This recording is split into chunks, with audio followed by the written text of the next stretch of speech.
ओम नमो भगवते वासुदेवाय। ओम नमः शिवाय। हर हर महादेव। योग निद्रा का रहस्य। भक्तों, आज हम सुनेंगे उस पावन दिन की कथा जब स्वयं श्रीहरि विष्णु योग निद्रा से जागते हैं। वो दिन जिसे हम कहते हैं देवउठनी एकादशी।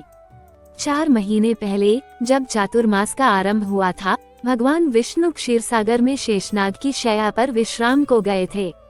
वो समय था देवशयन एकादशी। उस दिन से लेकर आज तक समस्त देवता शांत थे, शुभ कार्यों पर रोक थी, विवाहादि संस्कार नहीं किए जाते थे। अब आज कार्तिक शुक्ल पक्ष की एकादशी भगवान जाग रहे हैं।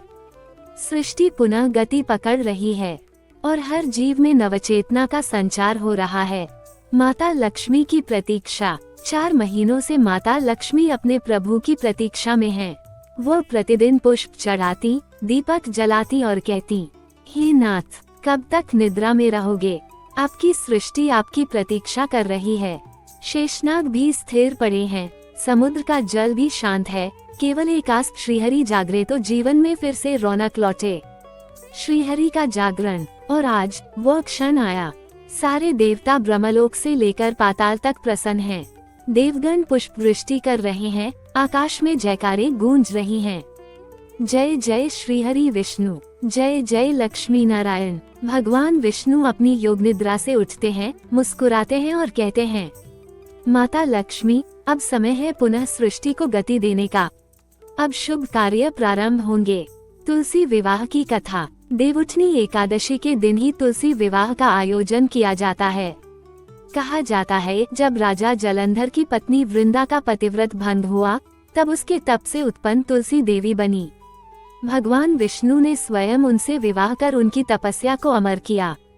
इसलिए इस दिन तुलसी विवाह का आयोजन होता है। यह विवाह सृष्टि में प्रेम, संयम और शुद्धता का प्रतीक है। तुलसी और शालिग्राम का विवाह वास्तव में लक्ष्मी नारायण के मिलन का प्रतीक माना जाता है।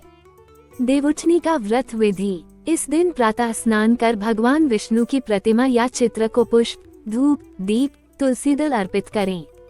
शालिग्राम जी की पूजा कर ओम नमो भगवते वासुदेवाय मंत्र का जाप करें।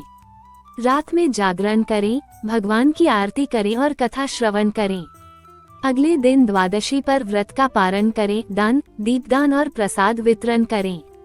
जब महादेव ने श्रीहरि से कहा, कथा में आता है, जब श्रीहरि योग निद्रा से जागे तो स्वयं महादेव कैलाश से आए। उन्होंने कहा, हरि, तेरे जागने से ही सृष्टि जाग उठी।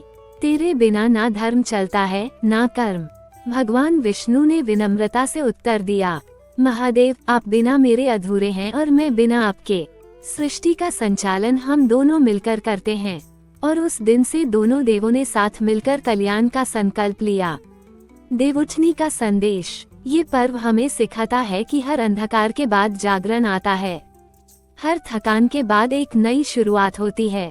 यदि हमने भी अपने भीतर का श्रीहरि सुला रखा है, तो इस एकादशी पर उसे जगाए। अपने जीवन में सद्गुणों का पुनर्जागरण कीजिए। समापन। भक्तों, आज के दिन दीप जलाए, तुलसी जी के पास दिया रखिए और कहिए, हे श्रीहरि, हमारे जीवन में भी जागरण की ज्योति जलाओ।